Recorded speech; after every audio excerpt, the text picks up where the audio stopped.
at 50.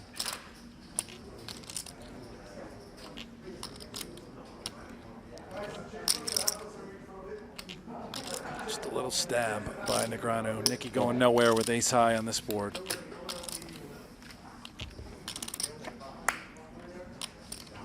Check. Cheat on the turn. Negreanu turns a gutter.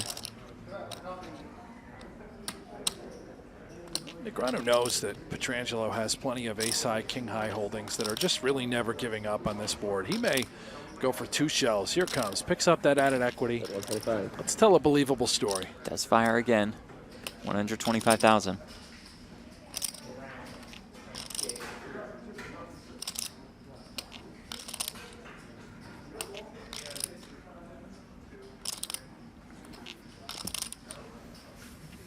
Beautiful. And now Pietrangelo does fold. Tight fold. Yeah, ace high.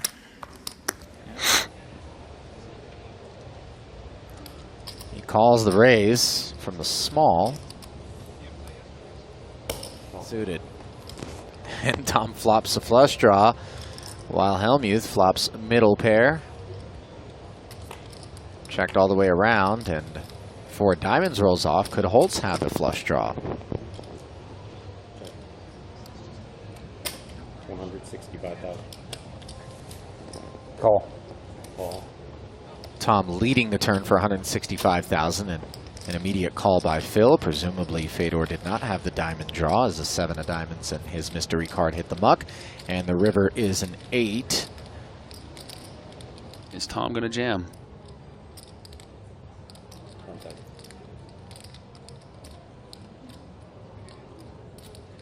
Basically jams. He bets 400,000. Phil's only got 495. Yeah, he has 645 back.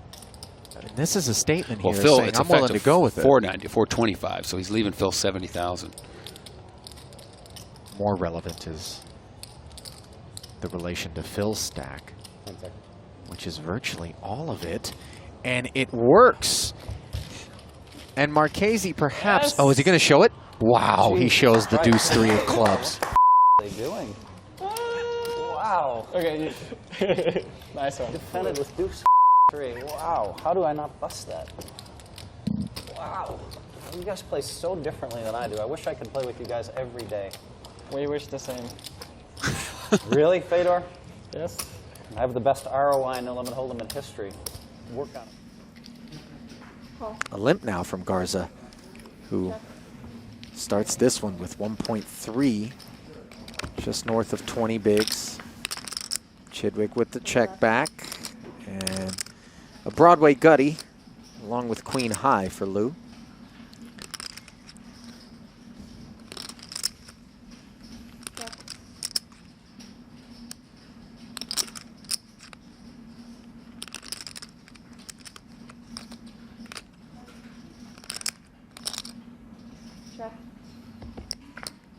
Two quick checks.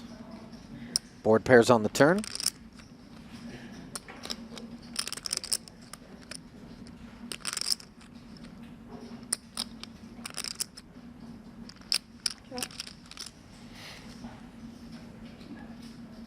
Garza's still checking.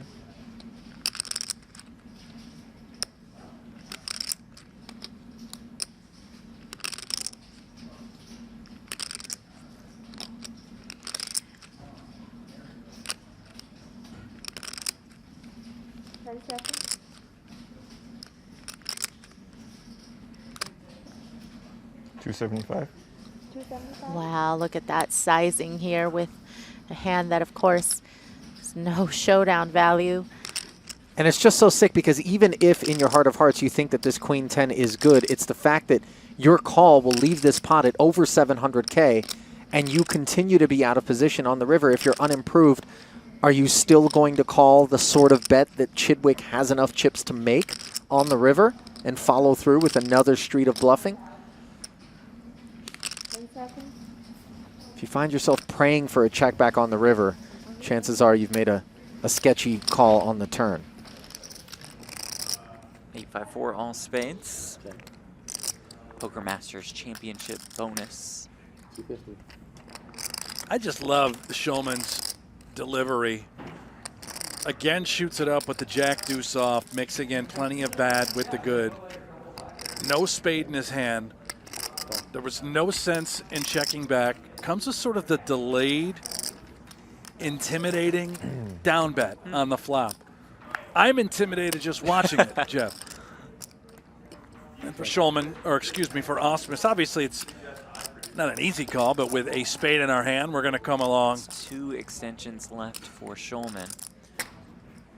450. Maybe the price is just right, though, Jeff. Let's make the call. More than 2 million in this pot. The river brings another ace. Ooh.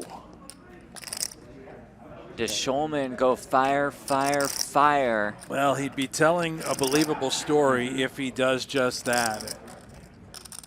We are in the streets. We are. And Schulman reaching, firing, 1.4 million. And so confidently correcting the dealer as well.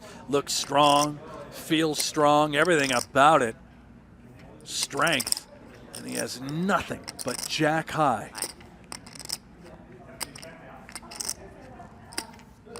Lays it down. Schulman gets another bluff through.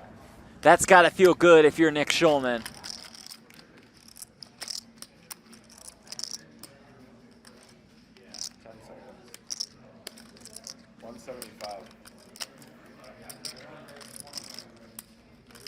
Foxen bets 175, about half pot. Sizing up a touch more. Brinkenoff makes the call. Not done with it for Brink, and I sort of love the hand. Look at this. Does turn a flush draw. Checks again. 350. And I believe he feels quite confident that his Queen 10 is just the best hand. Wants to get max value while also denying equity from all of the draws. Goes about half pot.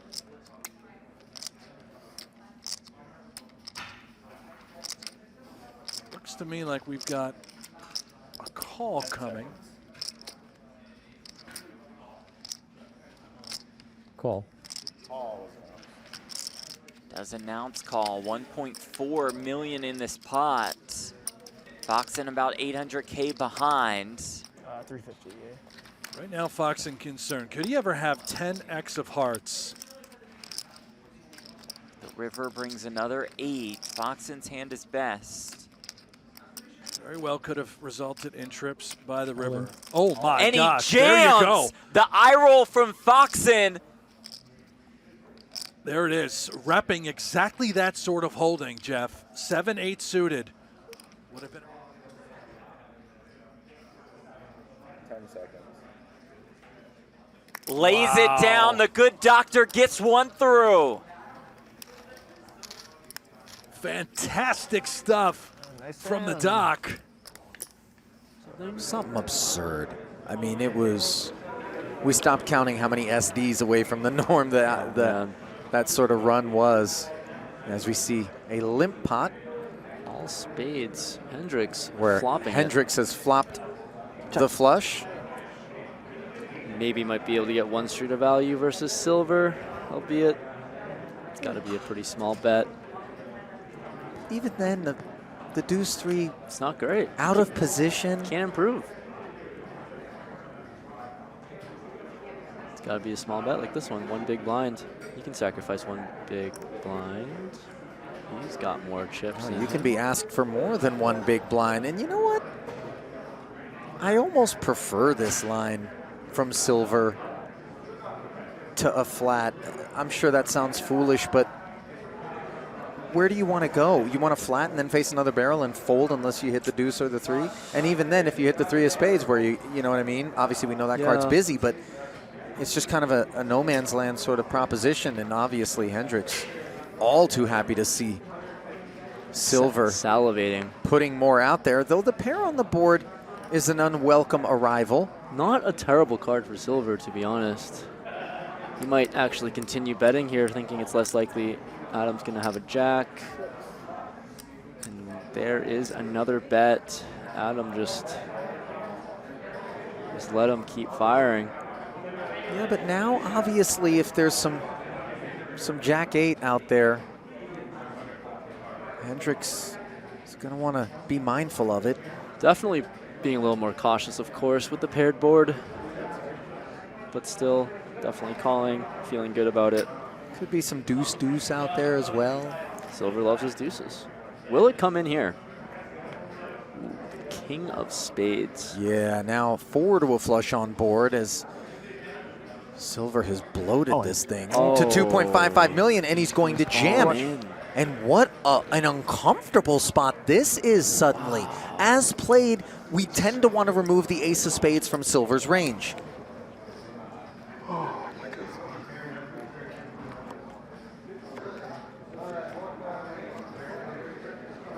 Oh, and he puts it into the muck. What a remarkable run out that was for Silver. The pair on the turn, the 4th spade, and he manages to get it through. Defense.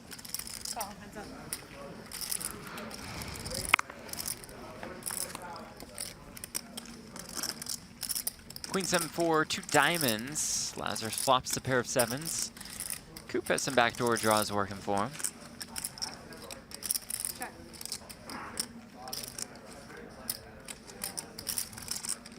Sort of texture, I believe you can go either way, Jeff. Come with a continuation bet while also knuckling back, possessing the ace of diamonds. He's going to take the aggressive route. Could open up the door to barrel off on various streets. Lazarus will check call with the 7s.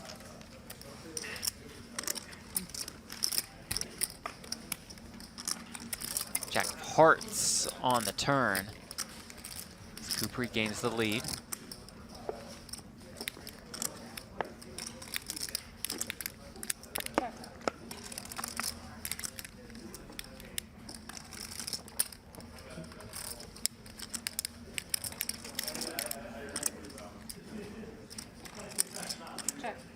Check on the turn. River's the 6 of diamonds.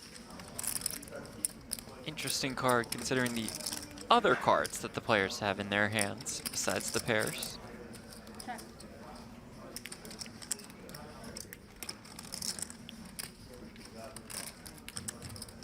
See if Coop goes for a little bit of value. We've got the key diamond, as you pointed out, in our hand. We're not at all afraid of the nut flush being present. Got all the 2 pairs. 10 seconds.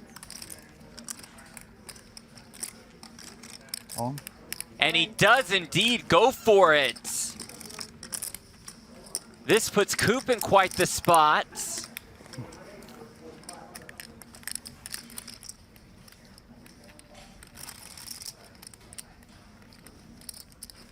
Well, if he does call, he's essentially going to give Lazarus credit for being able to turn a 7, a 6, or a 4 into a bluff with this sort of holding. That is pretty much it.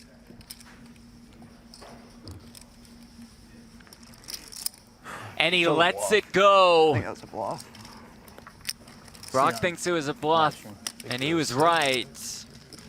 I did not enjoy him throwing out all those time banks, though. I'll tell you that.